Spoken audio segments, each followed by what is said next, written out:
ఎంతమంది ఇక్కడ ధైర్యంగా చెప్తారండి, నేను అందరిలాగా జీవించట్లేదు అని ధైర్యము నాకుంది అన్నవారు చేతులెత్తి హల్లెలూయా చెప్తారా?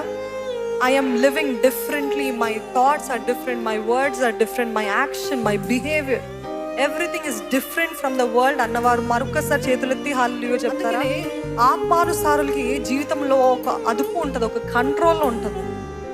ఎలా పడితే అలాగ ఉండలేరు, పారిపోలేరు. ఎందుకంటే దేవుడు ఆత్మ, పరిశుద్ధాత్ముడు నాలో ఉన్నాడు, దేవుడు నాతో ఉన్నాడు అనే నిశ్చయత ఒకటి ఉంటుంది, ఒక ధైర్యం ఉంటుంది, ఒక ధైర్యం. ఆ ధైర్యము వేరు, అది ఎవరు ఇవ్వలేరు. నా దేవుడు చూస్తున్నాడు, ఆయన కంట్రోల్లో ఉన్నాడు. God is in control. God is in control of your life. You do not have to fear. ఎవరో దూతను పంపించింది, ఏదో దురాత్మ వచ్చింది, no no no no. As long as you are in the will of God, దేవుని చిత్తానుసారంగా మీరు బ్రతుకున్నంత వరకు మీకు ఏ భయము లేదు. నా దేవుడే చూసుకుంటాడనే నిశ్చయత మీకు ఉంటుంది.